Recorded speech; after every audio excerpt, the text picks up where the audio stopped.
Okay, so now that I've got the front of the truck stripped down, I actually want to run through the engine before we go and mocking it up in there. So, if you didn't know already, this is a BMW M57. It's a 3-litre turbo diesel, and this puts out around 200 horsepower, which doesn't really seem much, but it's going to be plenty for this. And it also puts out, I think it's around 350 newton meters of torque, which again is plenty for this truck. This is attached to a 6-speed manual box. I've gone for the manual box just because it's a little less hassle for any programming, anything to calibrate, keep it nice and straightforward. But I will have to get used to shifting with the other hand. Obviously, I'm going to keep this left-hand drive, so that means I'll be shifting with my right hand, as opposed to normally shifting with my left. We've got a few things on here I actually want to remove, and I can actually get the ECU remapped to compensate for that. So we've got the EGR, going to remove that because they do end up recirculating a lot of grime into the engine, and they're not actually that much more efficient for them. I've got an aircon pump down here. There's no need for that. This would actually be quite a lot of work to add a condenser along with all the aircon system on the inside, and let's be honest, aircon never seems to work after a couple of years anyway. So considering we don't get like a lot of hot weather here, I know we had a good summer, but I think I'll be fine doing without that. These also have swell flaps inside the intake manifold. Again, that is for recirculating the air. It's something that also can be a hindrance, so to stop any further kind of complications in the future, we're going to delete those, as well as the DPF on this. If you see down here, I don't think you can see too well, but we've actually got DPF already attached here, which is a bonus because it means I can use that whole flange there to match up the diameter while making the stainless exhaust for it. But I can then join up the sensors that I need to by bypassing it in the ECU. It just means if it isn't there, it's not going to fault it, and it won't go into limp mode. But other than that, I'm actually tempted to keep all the factory box on there. Part of me wants to make a whole new air cleaner, try and backdate the engine, make it look like it was actually a factory option. But then looking at a lot of the 80s style, I think we could potentially make this work how it is. Again, it's not a show truck, it's going to be my daily. I do need to mock up a intercooler in the front panel that I've removed. I want to have that in front of the radiator for most efficiency. A bit tight on space there. So first thing is get this engine in, and then I can work from there. And then that means I know what I need to do. I've ordered up some engine mounts so I can make the brackets for that. I need to make a transmission mount, a cross member. This did actually have a cross member for a small block Chevy. I don't think it's going to work. It looks like it sits a little too high. I might be able to modify it, but I would rather do a solid piece for that reassurance instead of cutting out chunks of a bit of tube, just to make it do for now, because we don't want it to do for now. We want this done and not have to revisit it, unlike what ends up happening on a lot of projects. And I'm quite happy actually with where the hoses land on this, because when I bought this truck it actually came with a brand new radiator, and they all seem to line up with the fittings on there, as well as the power steering pump that is on the left hand side to match up with the steering box being left hand drive. There is a slight pressure difference, so this is on a rack pump. The rack pump's usually between I think it's 850 to 1300 psi. That's kind of a vague reference, they do vary quite a lot. And then for a box pump, so for a power steering box, you'll actually be looking around 1100 to 1300. For heavier vehicles, it's around 1300 to 1600 psi. So it may be a case of it's not going to give me that much response, but if it's something that doesn't work, I can always just make brackets machined down a new face to take this pulley, so everything matches up along with the bracketry to offset a traditional power steering box pump instead of using a rack pump. So yeah, that is probably the lowdown. Only just realised it's actually a 6-speed when I actually got it into the workshop and actually picked up the gear stick, I realised. So that's a little bonus for me for the 5-speed. Yeah, I'm excited to get this in there, and I'm sure you are as well, but I'm going to remove some of these bits first, like the aircon pump and anything that I don't need right now that's just going to get in the way, and then we'll see where it lands, what fits, what needs to go, and then we'll make progress from there.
Now I've actually got the engine wedged in place, and I say wedged because I really mean it. It's quite a big unit. I was actually surprised at how much it overhangs the chassis rails there. It needs to come over this way a bit more, but I'm basically working through all the things I need to detach. I've already taken the aircon pump off, the transmission cross member, because we're not going to be using that, it's a different style. And I have also taken the engine mounts off. I was hoping to use those, but it looks like they actually sit lower than where I want them to. They do taper down quite a fair bit, and they spread out quite far too. So I've removed those. And now the other things I'm coming across is the turbo actuator here. You'll see is actually very close to the top arm. So that's just kind of bolted on there. So I'm going to remove that. And then one, I don't know if you can see in there, try and get a good angle. I can barely see it myself. Let's have a look, get a better angle. All right, there we go. So you can actually see the sump right here. So we've got the sump here, it's just sitting on the cross member. Now I did look into these engines that the sump was rear facing. So it means that the oil pickup is to the rear of the engine. Meaning there's more clearance at the front, and that's what I was going for, because otherwise we'd be interfering with steering issues, the anti-roll bar, lots of things like that. So I'm actually going to notch the sump. It is alley, so I can just weld in a new section into there. So I need to mark up where it needs to be notched. I'm actually going to remove it for the moment and then see what else is going to interfere. And then once I've got kind of the engine sat where it needs to be, I can go ahead, notch the sump, get that up in place, and then we know we're sitting where we need to. I don't think it's going to be that straightforward. I reckon I'm going to come in some alternator issues where that's close to the steering box there. But I'm going to keep working away at it. I know there's going to be more things that are going to interfere, but let's see where we get to. Fingers crossed, I'll just about get away with it. Get about a finger's width in between, that'll be plenty. So I best get moving it.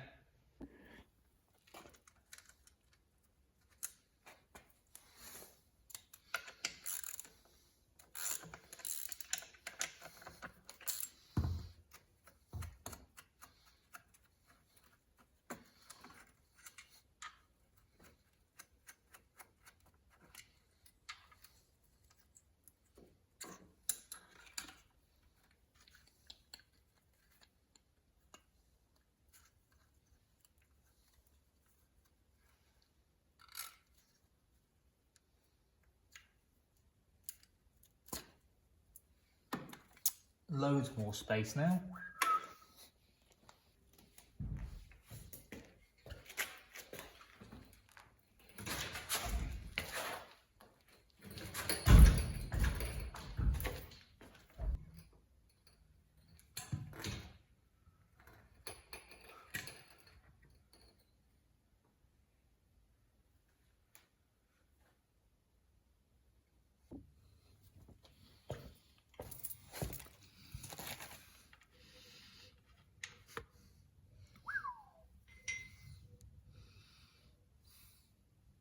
Like black treacle. Nah, I'm not going to taste it. I reckon it's old. Not tasting it.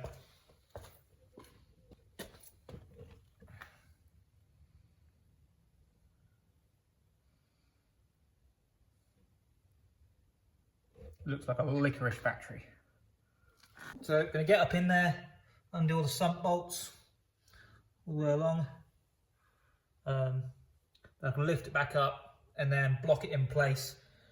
Ideally, don't want to be resting on the crank or kind of the pulley, don't want to throw anything out of balance there. So we're just going to be going on the actual block edges to support that. And oh my God, I didn't realise how quickly that tray's filling up. Really that much oil in there? It's close. Shit.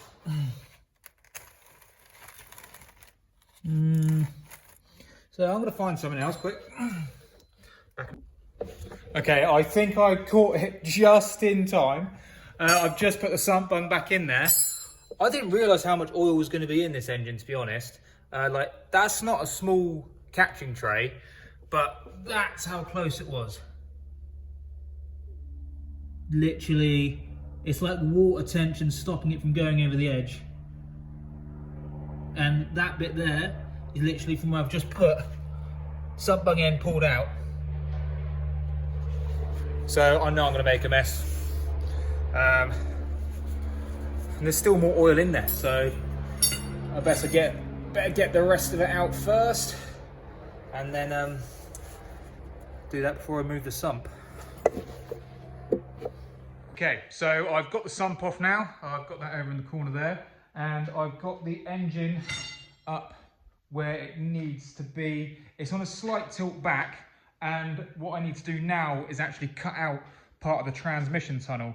So like I said before, this has actually been all modified to take a small block Chevy, but the gearbox on this, being the 6-speed manual, is bigger than what a turbo 350 would be. So it doesn't have to be a huge section of the tunnel. Where the kind of the shifter linkage is going to be landing, right by kind of in line with the seat, that needs taken out there, just the top section. Don't really have to take anything out width-wise. I can actually get a little picture in reference to having the seat in there as well. You can see how much, maybe, so I've just marked out on the floor there how much needs to come out, and it doesn't have to go all the way up to the bulkhead. Again, I think we're looking pretty good on where the engine's landing. I'm probably going to come forward a slight bit on the bulkhead there, but then where we are around here, it just looks like we're missing the steering box, and then the bracket's just missing the lower arm here. So I'll have to modify a few things for the boost control, turbo actuator, and then modify the sump so it all fits in there nicely. So far it's progress, but coming across a lot of different issues. But hey, that's what it's all about, isn't it? This truck was never designed for this engine. But looking at how it is in there, it definitely looks like a big lump. Mad thing is, an LS would probably take up less space, but we don't have an LS. Right, I'm going to carry on. I'm going to cut that section out the floor, and then we can see how level we can get this engine. I have gone in and I have cut out the section of the transmission tunnel that I needed to. So I have now got the engine sat in place, leveled out where it needs to be. This means I can actually now move on to sorting out how I'm going to mount the engine, figure out some different brackets. I was originally going to use the BMW engine mounts because they're so straightforward. It's just literally a little rubber donut they all sit on. But this actually came with some Chevy mounts. So I think I can actually do a kind of horizontal mount on this, straight through a bolt, and get these mounted to the chassis rails that way instead of trying to sit them down, because I can't use the BMW mounts because they're actually too wide. They would have interfered with the steering box or even be touching with the top arm. So I'm going to get in, take some measurements of the bolt holes on the block, probably just transfer those over from the engine mounts that I've taken off, make some plates and then build up any bracketry from there. It would be nice to laser cut these pieces, but to be honest, they're so straightforward there isn't going to be any point. I can clean them up nice enough in the workshop, get those in place and actually have the engine mounted up with materials already got in. So going to be a little bit tricky now, bit of a tight space to work in. Luckily I've taken all the wings and the front panel off so I can get right in there. But I know this is going to be a little fiddly task, as well as figuring out the compression of those engine mounts too. So let's get to it. That's one plate cut out for the actual block. So I'm going to mount that in place, and it means I can build off of this to then join to the rubber bushings. So get that in place. It's going to be a bit tight making all the rest of it, but that's definitely moving in the right direction.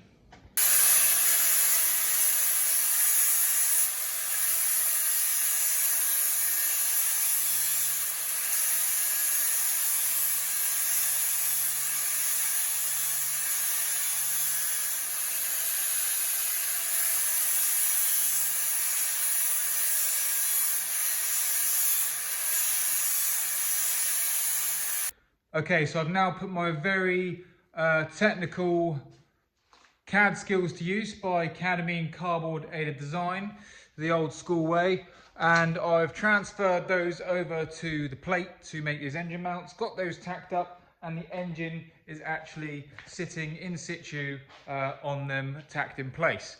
So what I'm going to do now is pull those out, because now I know they all kind of fit. I'm going to actually get them on the bench, fully TIG weld them. And they do look a bit overkill, I will pre-warn you, but I do have something in plan for that. So I've made them out of 8mm, like I say, a bit overkill for what it's for, but the idea is to actually dress it off and make these look cast.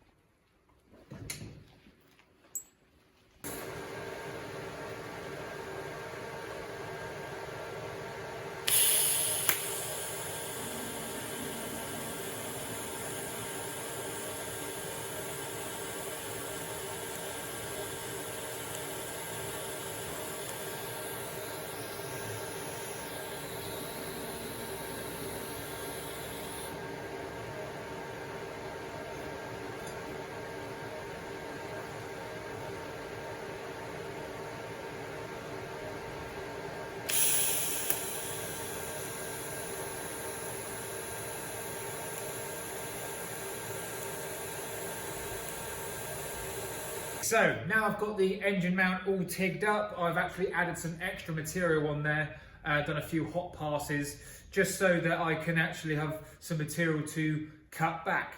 So the idea is, I want these engine mounts to look like they're a factory cast unit. And to do that, I need to take out the fillet of the weld, smooth all these out, and then kind of put a bit more of a radius on some of these edges. And then I also want to go over and do a textured effect to almost seem like the sand casting of when these are cast. But that's a deceiving bit. Obviously, these are sheet metal, bit of plate that's been joined together, and we want to make them look like they've always been one piece. Obviously I've got that little reinforcing bracket in there, kind of ties it in nicely, and again that could also make it seem like a cast strengthening gusset. But yeah, we get a texture on there, and then may even get these Cerakoted in a silver, because that leaves a nice kind of matted effect, and it will make them look almost aluminium then. So that's the plan. We'll see how it turns out. First of all, hit it with the die grinder on the with a carbide end in there, really smooth out all these edges, and we'll see the progress from there. As you can see, I've actually gone over and made it kind of cast effect. Not really overly pleased with how it's turned out, but it's pretty close. I reckon it will show up more once it's got a coating on there. But I've radiused some of the edges. It's definitely going to be strong enough. Not really going to see it too much. And this is also kind of a little play around and a little trial and error thing. It's a personal project, so I'll keep going at it, see where I get to.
Okay everyone, so we've now got the engine fully mounted in place. So we've got the transmission crossmember in place now as well, and both the mounts on either side of the engine.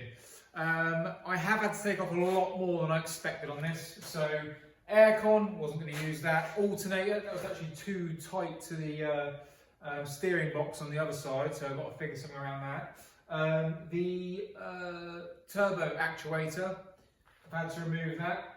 And I did kind of want to use the DPF just to kind of deaden the sound down a bit, but after realising there's no space for that due to it being in contact with the lower arm mount, I'm going to have to work around that too.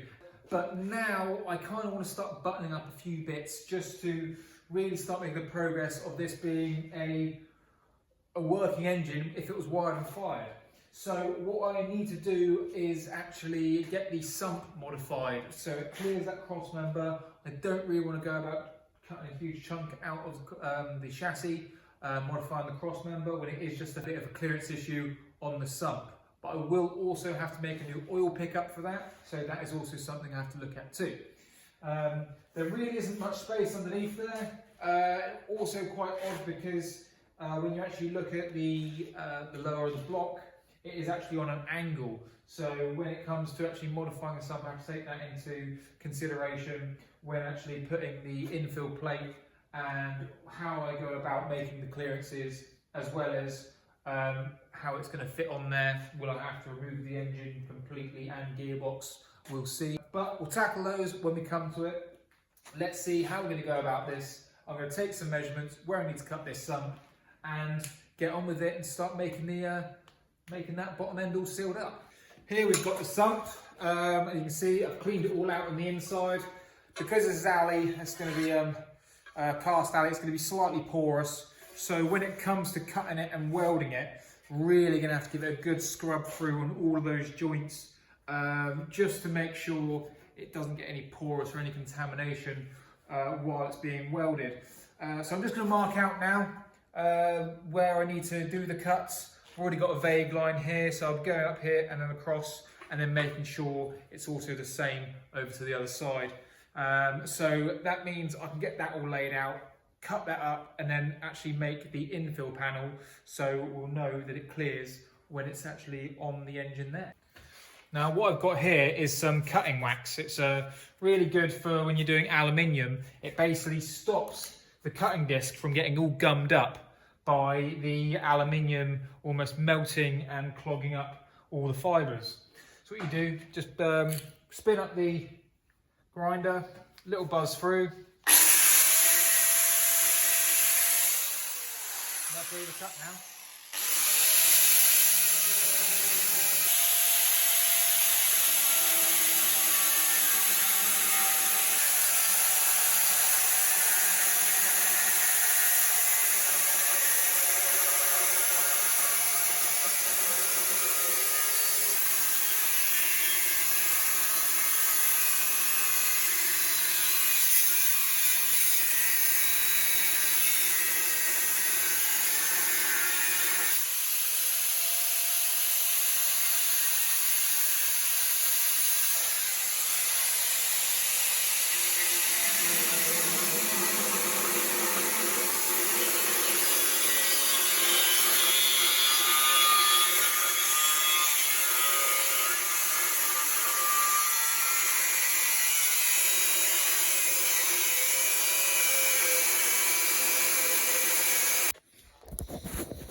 I have now got the sump modified.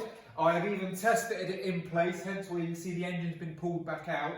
I've made sure it clears the cross member, any of the engine mount, any brackets or anything that could potentially be in the way, made sure it clears all of that. So now the next stage is me to make the repair section to actually weld in place here. So I really need to give this a good clean out. With it being submerged in oil for so long, going to go over with some acetone, and when we make this repair panel, even have it so it doesn't sit flush with the edges. We want to get like a nice little fillet all the way around to make sure it's super strong and seals nice and properly. So going to make the repair patch now, get a bit of cardboard, a bit of a trickery there, and move on to the next bit.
With the repair section now in place, you can see it's all welded up, but I don't want it to look like it's actually been a piece that's put in there. Same as what we've done with the engine mounts. Want to make it look like it's a factory piece. So I'm going to dress off all these welds, smooth them out to make them look more like the castings, and then use a little technique to actually make this casting effect continue on the piece just put in there.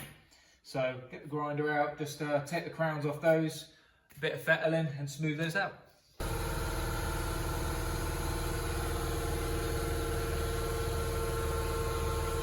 With the sump all now welded up, I actually need to move on to the oil pickup. So this is what the oil pickup looked like, a bit of plastic, and as you can see, that bottom tube is actually pointing more forward. And I can't really use that now because where that the end of that tube ended up landing is the section I've taken out and notched on the sump. So I've got a bit of stainless here, I'm going to bend this up, make another flange for the front edge, and also put a strainer on there too. Need to bend that so it ends more towards the rear of the sump as opposed to where that one was landing previously. So I'm going to bend up this bit of tube, get a strainer to fit on the end of it, and then make some flanges and tabs, and it should then bolt up to the oil pump underneath and still have plenty of space in the sump for that to work.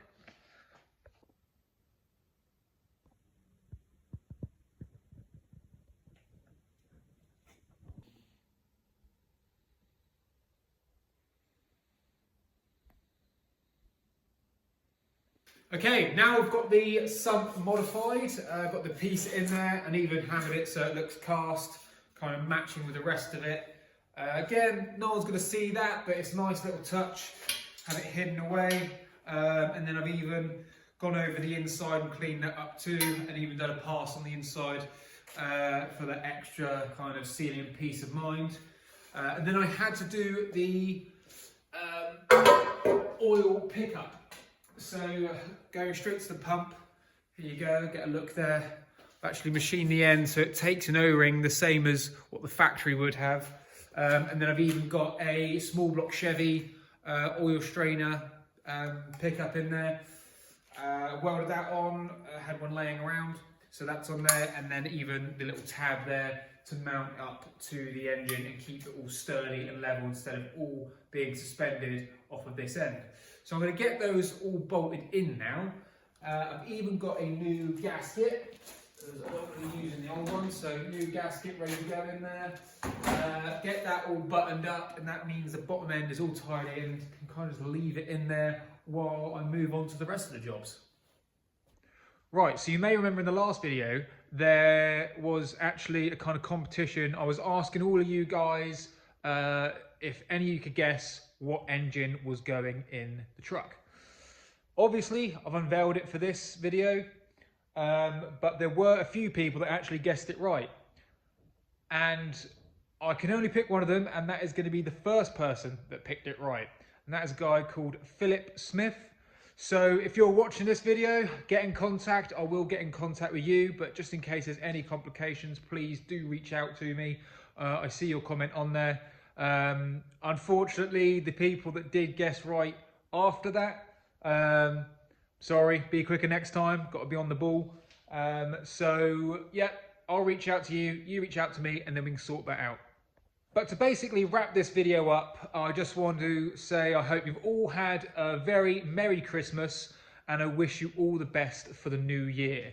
Hopefully you've got loads of projects planned. I hope you're going to keep me updated, and I'm going to keep you updated, and there's going to be loads of progress. Let's just say that this year is going to be the year. So look forward to seeing you guys in the next video. I've already got some things in mind that I'm going to be doing that, and we'll get the ball rolling. A bit of creativity. I'm hoping you're going to learn more from these videos when I put them out and see how I kind of go about the planning and the thinking, the process of doing this work. But till then, I'll wait to see you in the next video, and we'll call it a wrap on this one. Yeah, Happy New Year, everyone.